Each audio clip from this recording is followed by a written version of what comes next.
scripts over 5 minutes to edit it. Right. Oh, the amount of times I have to do But I'm like, learning from the master here.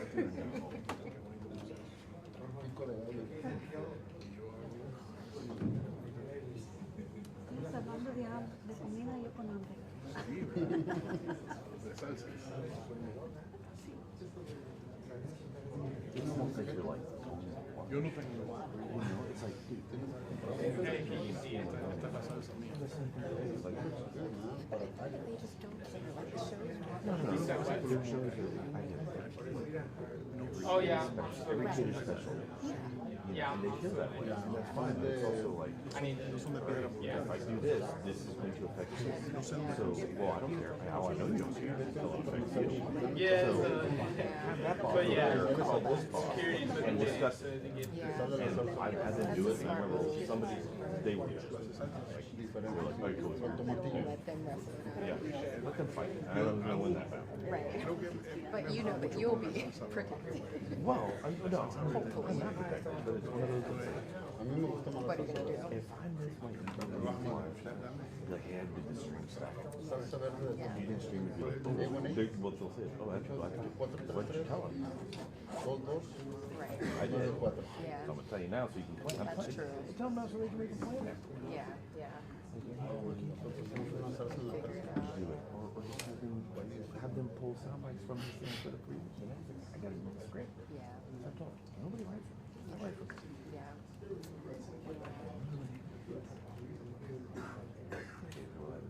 So on the Central Time. 11 6, 11 7, 11 9, 11 10.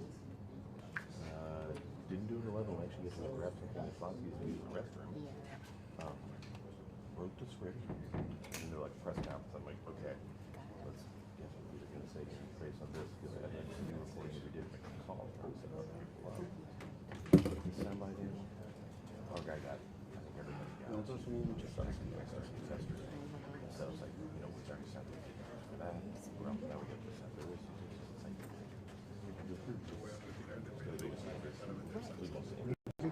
And I'm like, with all this evidence, it's going to be so much crap that I'm just like, okay, gotta get this stuff out. Yeah.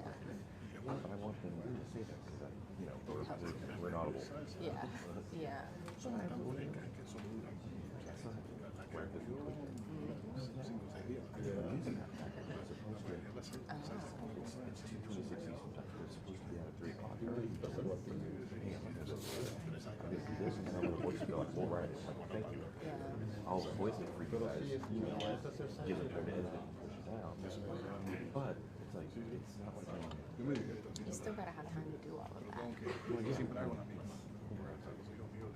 getting dressed in the morning.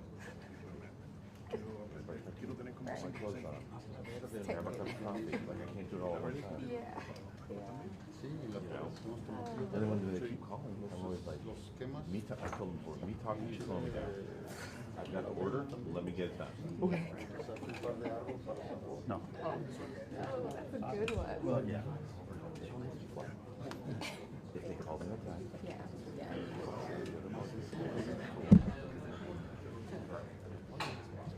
Y luego la calidad de los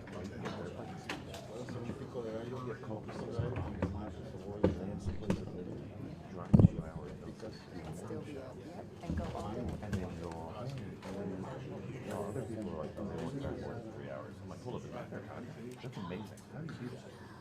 But you can't do that. So, Right. Yeah. Oh, everything's yeah. so far apart. Right.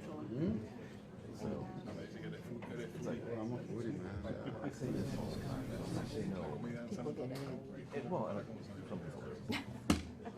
But listen, the work is Right. Yeah. sitting here like, I got a massage, guys. Right. Yeah. Yeah. Right. And I feel like I'm finally in a place where I can start like advocating for myself a little more. So I'm like, yeah. But like, you know, they also like, hold on, like,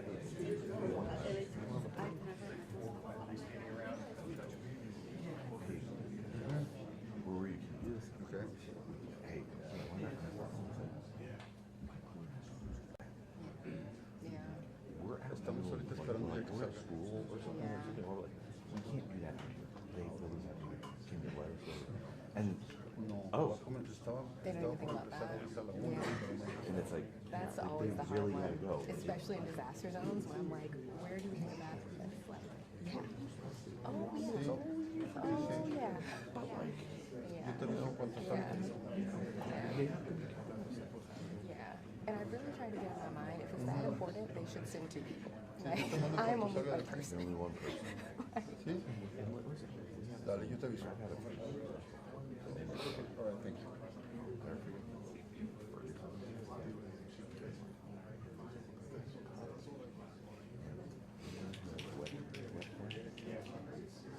What's that for? Yep.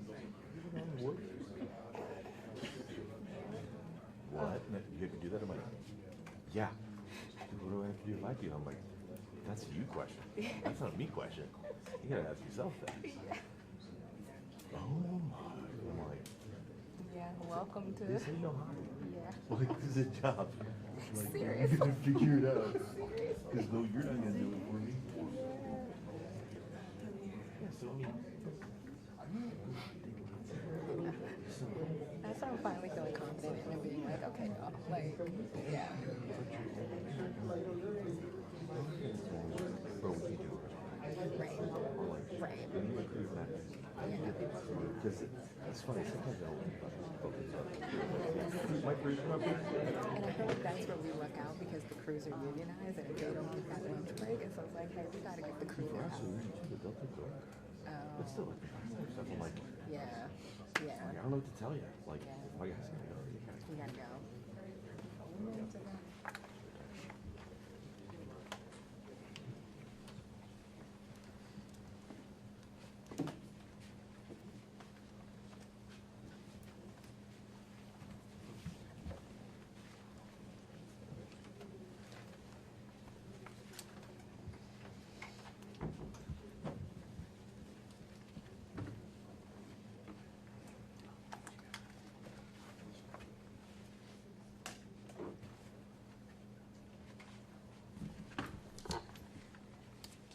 Good afternoon. I'm Catherine Miller. I'm the acting PAO for the U.S. Attorney's Office for the Northern District of Texas, and we welcome you here this afternoon.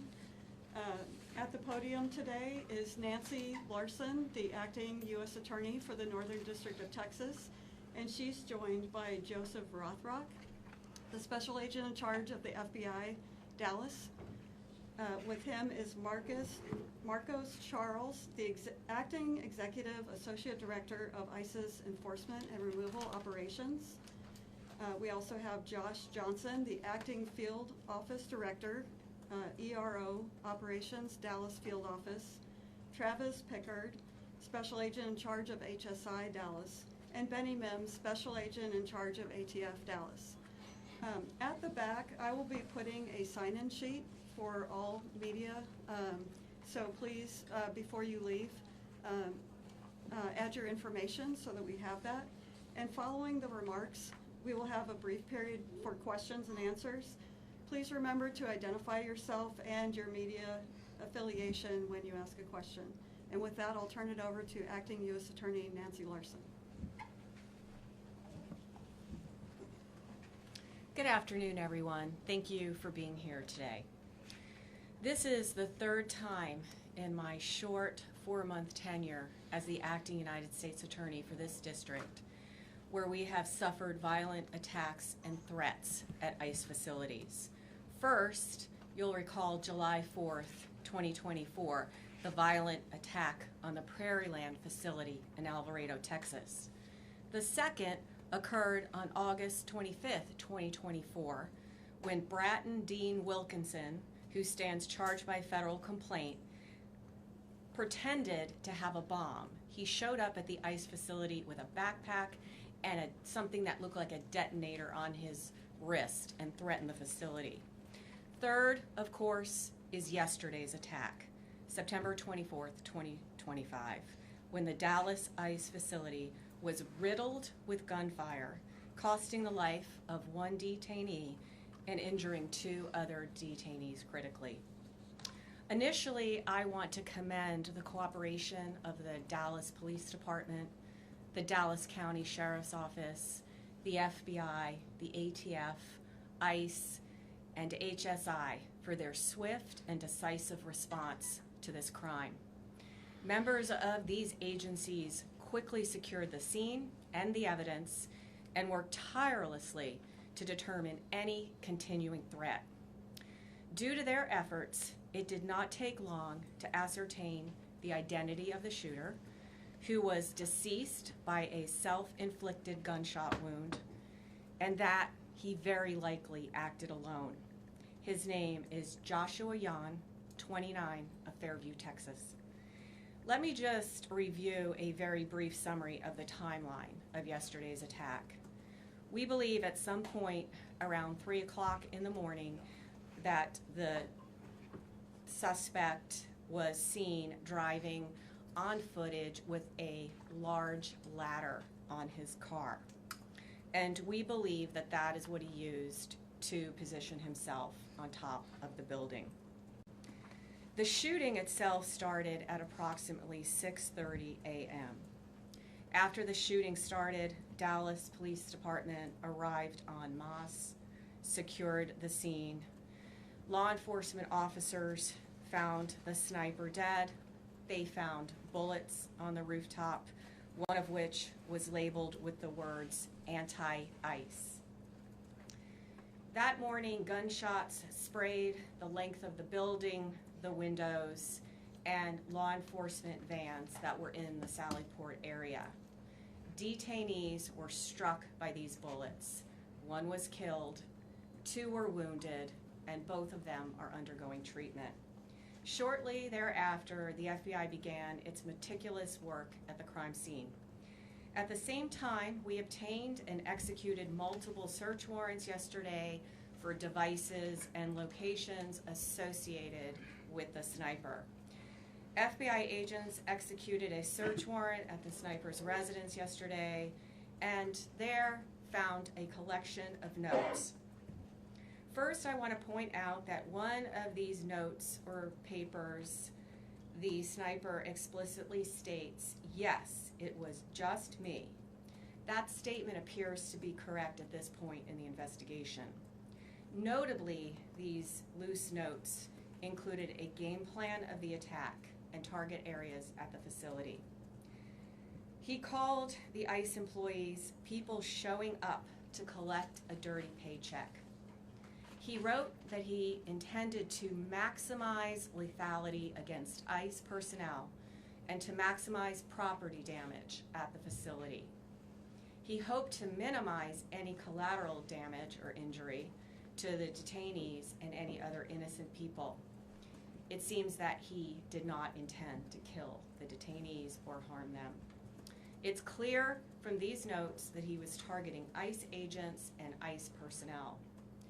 The tragic irony for his evil plot here is that it was a detainee who was killed and 2 other detainees that were injured when he fired into the Sallyport. He also hoped his actions would give ICE agents real terror of being gunned down, and he did this to induce constant stress in their lives. He hoped his actions would terrorize ICE employees and interfere with their work, which he called human trafficking. And this, what he did, is the very definition of terrorism. Again, his notes reveal, yes, it was just me and my brain. And he said, good luck with the digital footprint. And of course, we take this to mean that he deleted evidence from his devices.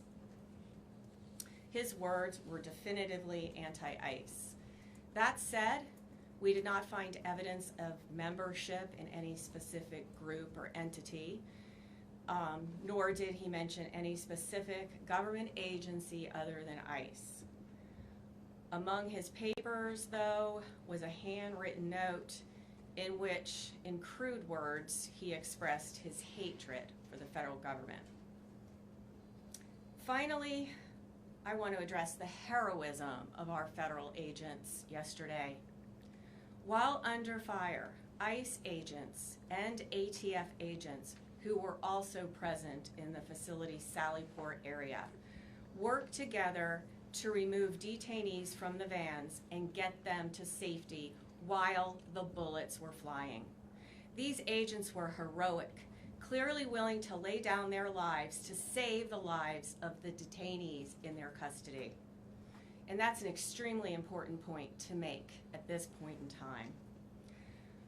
I want to express my deepest appreciation for the bravery of these law enforcement officers yesterday and every single day that they go out there to keep us safe. I'll now turn it over to FBI Special Agent in charge of the Dallas Field Office, Joe Rothrock. Thank you.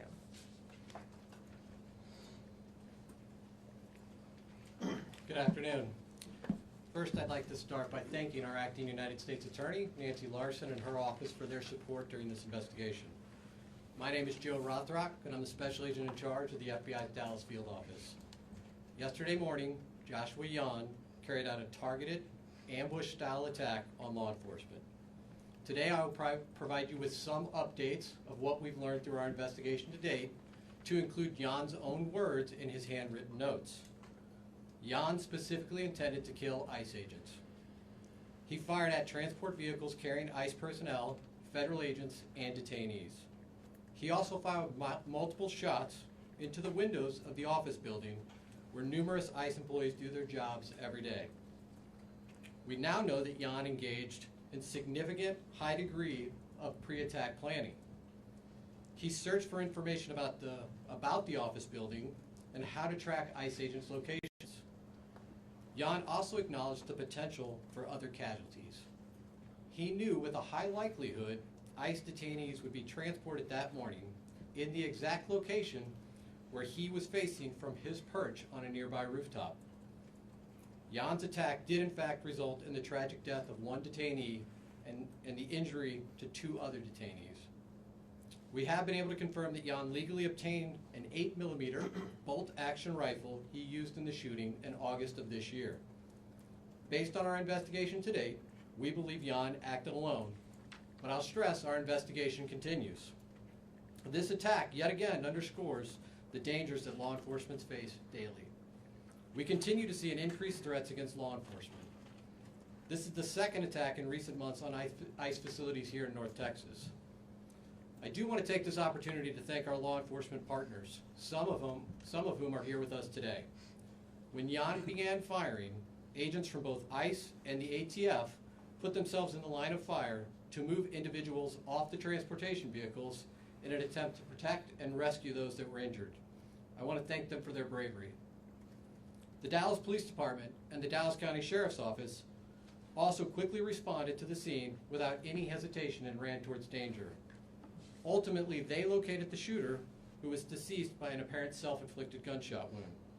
I want to thank them for their prompt response and dedication to protecting and serving their communities. I also want to thank our partners that have assisted in this investigation. The Fairview Police Department, as well as our partners in Oklahoma, to include Bryant County Sheriff's Department, Durant Police Department, and Choctaw Nation Light Horse Police, as well as our personnel from San Antonio and Oklahoma City within the FBI that assisted. The FBI has dedicated its entire breadth of resources to ensure this investigation is completed thoroughly. The FBI stands with our law enforcement partners, and today we express that the attacks against law enforcement officers will not be tolerated. While we believe Yan acted alone, we are still asking that anyone with information about Yan or his activities report that to the FBI at 1-800-CALL-FBI or at www.fbi.gov/Dallas ERO shooting. And with that, I will turn it over to Director Charles. Good afternoon. My name is Marcos Charles. I am the ICE Executive Associate Director for Enforcement and Removal Operations. The attack on ICE's Dallas field office yesterday was tragic. And while our hearts and prayers are with the family of the detainees who were shot, the evidence is clear that this was intended as an assault on ICE personnel who come to work every day to do their job. Violent rhetoric has led to over 1,000% increase in assaults on ICE officers, and it has to stop. In contrast to those who would demonize our men and women, yesterday our brave officers ran back into danger, along with ATF, our partners, to save the detainees while shots were still being fired. Those ICE officers just showed the world who they really are. Law enforcement officers who want the best for our country. That's ICE.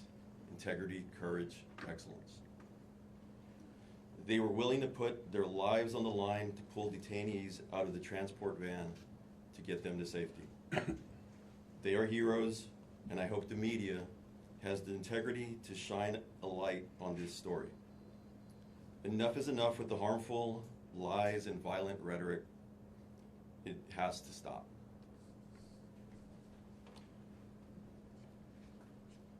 The shooter used the ICE tracking apps. Anyone who creates or distributes these apps that is designed to spot, track, and locate ICE officers are well aware of the dangers that they are exposing to law enforcement. It's a casting call to invite bad actors to attack law enforcement officers. It's no different than giving a hitman the location of their intended target, and this is exactly what we saw happen in Dallas yesterday. The media has been amplifying these apps even as we warned them it would only lead to more attacks on law enforcement. We truly wish we didn't have to say, "I told you so," but here we are. ICE continues to prioritize the safety and security of our personnel, detained aliens, and facilities. We will do everything possible to increase security to counter the increased wave of these lethal attacks. Again, we call on those who foment violence and vilify our law enforcement officers to cease the dangerous rhetoric. We also call on law-abiding Americans everywhere to report any suspicious activity. The individual that was out there yesterday shooting at our agents and our officers was trying to take the lives of law enforcement people doing their job. Instead, he killed a detainee and shot 2 others. That is something that's unacceptable.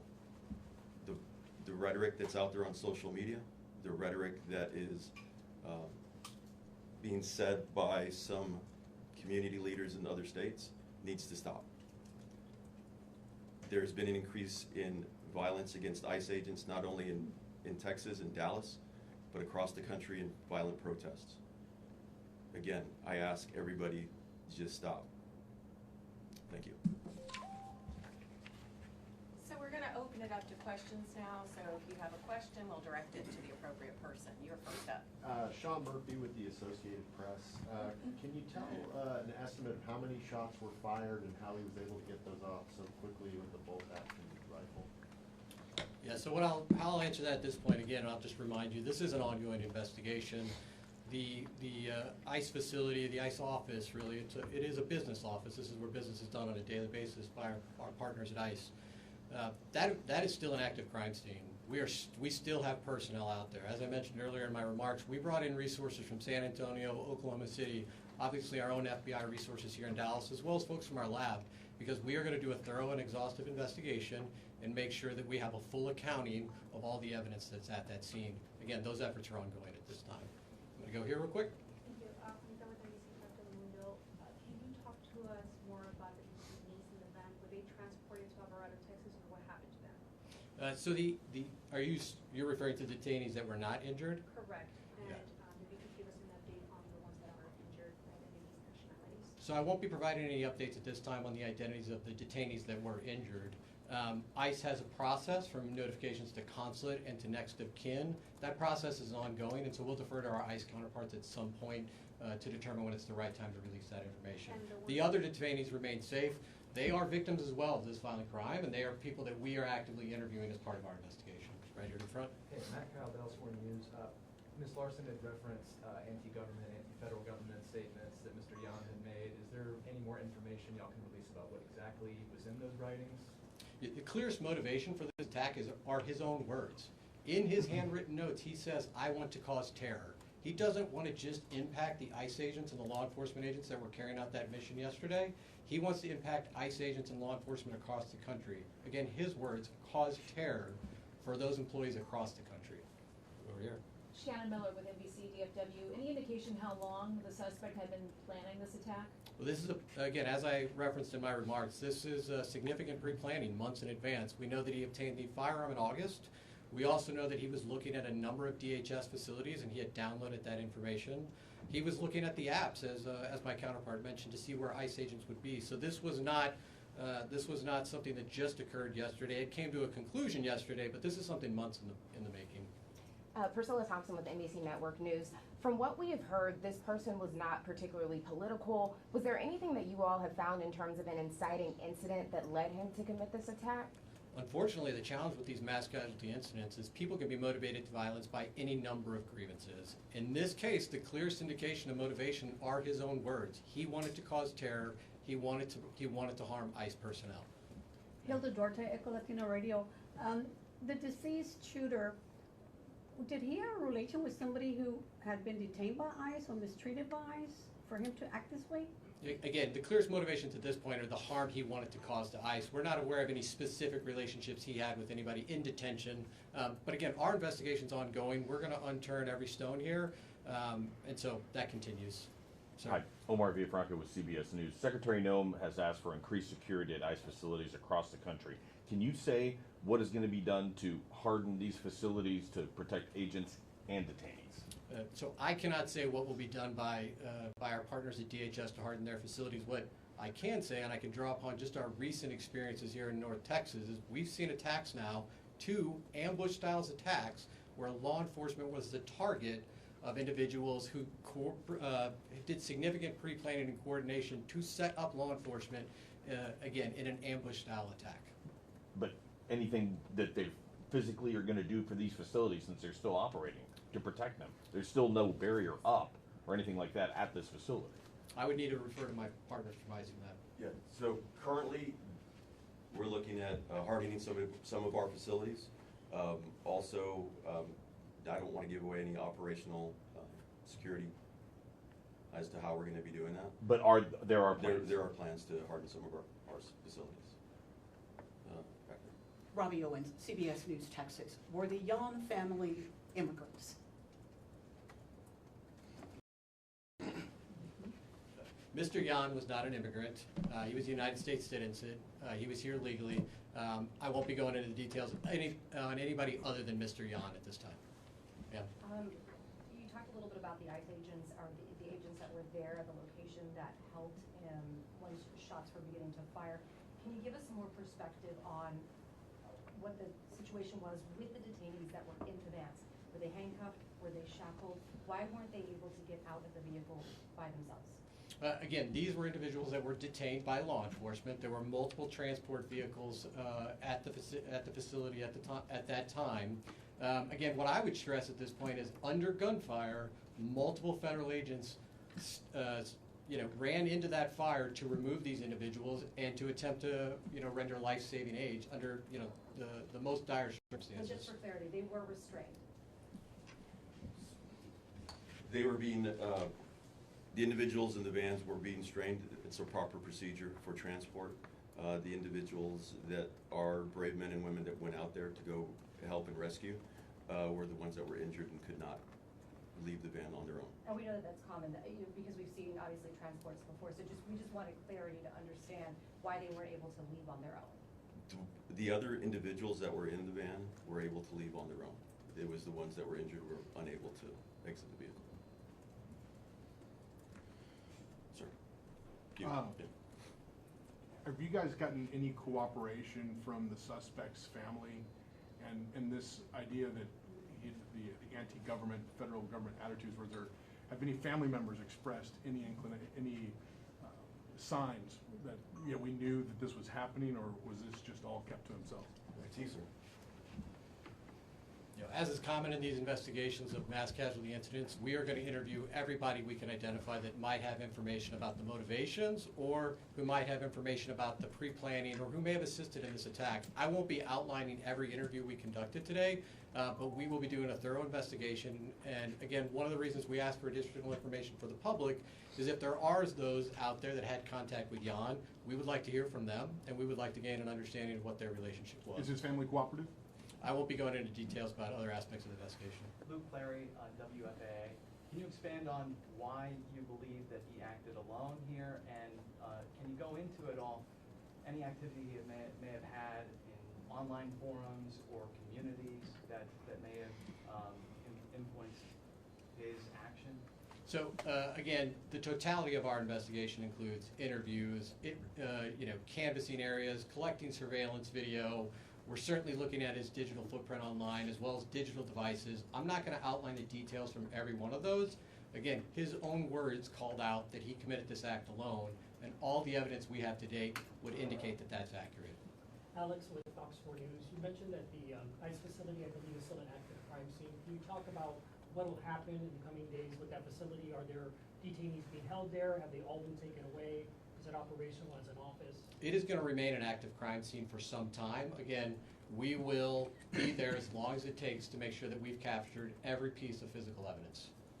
Emma Ruby with the Dallas Observer. You mentioned the one bullet that was found with kind of ideological writing on it. Have any of the bullets found around the scene had any writing on it, or is it just the one? Again, active crime scene, we're still collecting physical evidence. Jim Schultz with ABC News. Around the crime scene, when his car was actually being towed, there was some writings on that vehicle. Can you give us a sense about what those were and how they play into your investigation? So the vehicle was searched as part of our investigation. I don't have additional details to share with you now about any writings, but certainly if we have updates, we'll provide those in the future. Ma'am. Ashley Killer with CNN. Y'all mentioned that he used a ladder to position himself. Did he use the ladder to get on top of the roof, or is that where he? Yeah, Is that where his body was found? He was found on top of a neighboring roof. We believe he used the ladder to access that roof. Sir? Yeah, Dave with Fox News Channel. Was suicide part of his plan all along, or was he cornered by law enforcement? His handwritten notes indicate that he did not expect to survive this event. Sir? Kevin Reese, WFAA. A personal question, if you would dare. Can you explain to people in this climate what it's like to be an ICE agent right now? As I had said, the ICE officers that are out there right now, if you've seen them in multiple times on the news. They're out there doing their job with courage and honor. Yes, there is a heightened sense of security for everybody, not only at work, but for their families, for their loved ones, mainly because of the doxing that's going on and the violent rhetoric that people have been perpetrating. Mr. Charles, while you're up there, can I just follow up to that question and ask, of the agents that did respond on that day for yesterday morning, can you tell us what they were wearing at the time? Because I know sometimes ICE agents do and don't have bulletproof gear on. Can you give us an idea of how they responded, what they had on them at the time? So they're wearing their normal gear, and it was not only ICE agents, it was ATF agents also that went out there and heroically came out and under fire went to rescue those individuals. Have you spoken to them? I have spoken to one of them so far. I haven't spoken to them. They're doing okay. All right, we have time for one more question. About the immigration status for those individuals who were injured. What's their immigration status going to change? Maybe perhaps even those who were in the van, visa. The individuals that were in the van will be going through due process, and they'll go through the whole immigration proceeding. So I'm not going to go into what their status is currently. And those who were injured? Same thing. All right, folks, we have time for one more question. Can you at least tell us where the papers were found, Fairview or Oklahoma? That one's for you. So again, I'm not going to detail every aspect of the case. We did search his residence, and that is where we found the handwritten notes. And that's all the time we have for questions today. When we have more updates, we'll come back. Thank you. Thank you.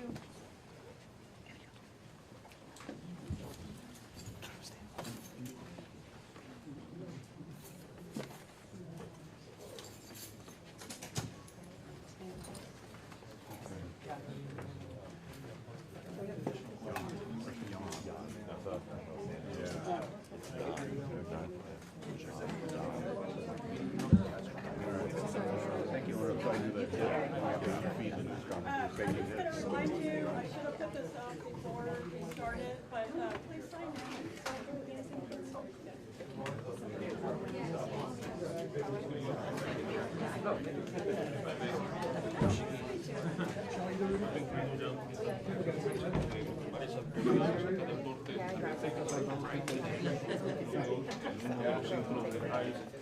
Años de ayer que dimos amplia cobertura. Hay dos